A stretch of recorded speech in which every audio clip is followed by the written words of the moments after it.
Aqui nessa página a gente continua a propriedade da água, agora a parte 2. E aí, para começar, antes de analisar a nossa arte, que está sempre presente, para facilitar o seu entendimento, né? E também para facilitar a sua participação, eu coloco o seguinte: no ambiente é muito difícil encontrar água pura, em razão da facilidade com que as outras substâncias se misturam a ela. Então, se você me dá exemplo de lagos, rios, mares, oceanos, eu vou dizer para você, em nenhum desses exemplos você tem água pura. Porque para ser pura, no sistema que você estiver analisando, seja ele qual for, eu só posso ter molécula de H2O. Ah, professor, então a água da chuva é pura. Seria, se não fosse a poluição atmosférica.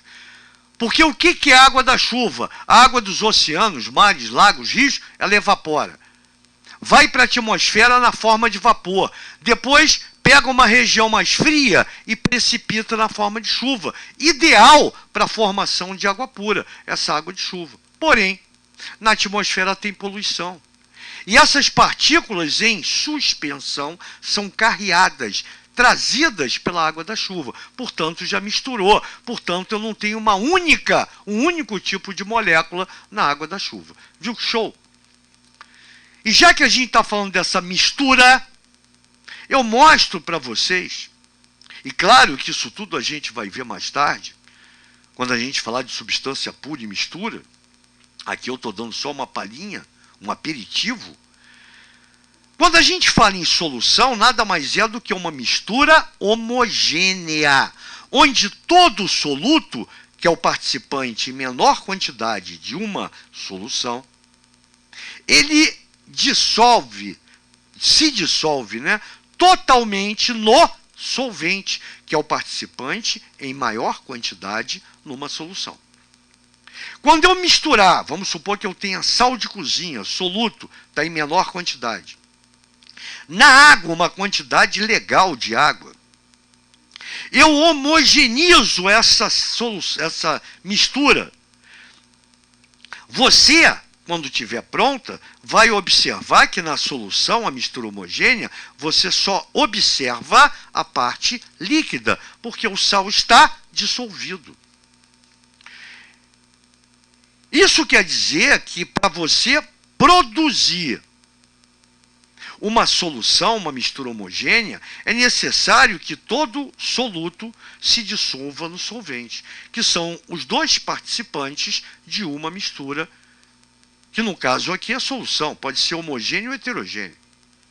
Soluto está em menor quantidade da mistura. Solvente está em maior quantidade da mistura. A água aqui é solvente, nós já vimos que a água é solvente universal e o sal de cozinha é soluto. Vamos fazer o contrário agora. Eu pego um copo de meio litro, encho de sal até a boca.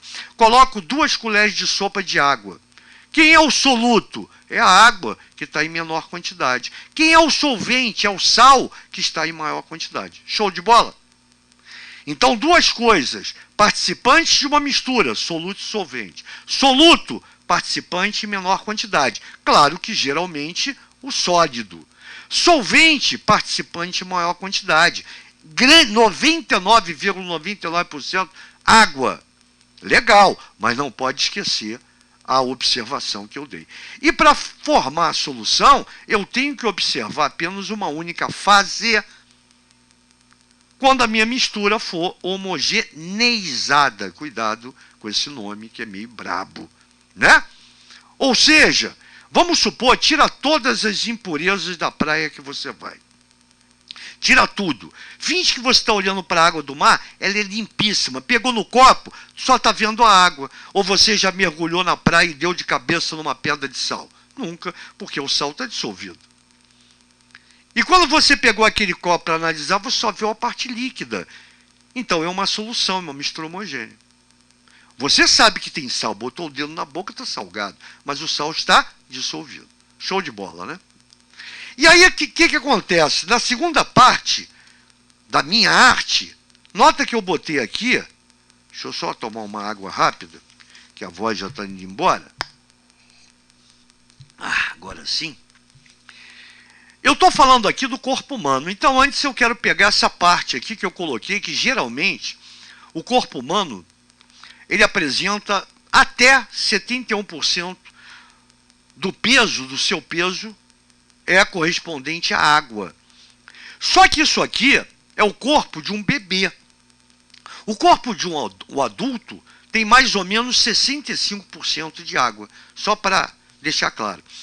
E a água, ela não é só importante, ela é indispensável para a vida. Ela é o elemento, por exemplo, componente das células, é o solvente biológico universal. Por isso que todas as reações químicas internas dependem de água. Ela é essencial, no transporte de oxigênio, de nutrientes, sais minerais, em todas as secreções, lágrimas, suor, no plasma sanguíneo, 95% do sangue é água.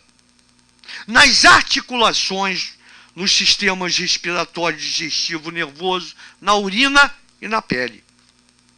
Então, quer dizer, quando a gente fala transporta nutrientes e oxigênio, são os sais minerais e oxigênio transportados para a célula. Essa absorção é porque ela dissolve, protege os órgãos e tecidos, lubrificando essas partes do nosso corpo e também as articulações. E aí eu coloquei aqui, a percentagem nos músculos e nos ossos. É verdade. Ela é encontrada, muito pouca gente sabe disso. Entre 20% e 22% dos ossos é formado por água. 75% do seu músculo é formado por água. Então veja que isso aqui é mágico. Essa substância é mágica. E o nosso corpo, evidente, agradece. E aí, quando eu falo em regulação de temperatura, a gente está falando do suor, que tem a função de regular o corpo. É só você ligar, você está num dia muito quente, a temperatura do teu corpo começa a aumentar por causa do teu metabolismo. Quando você pratica algum tipo de exercício, a temperatura corporal começa a aumentar. O que o corpo faz? Joga água quentinha fora. Quando essa água evapora, ela está tirando o calor do teu corpo. E aí ela regula a temperatura normal de um corpo, que é ser 36,5 graus.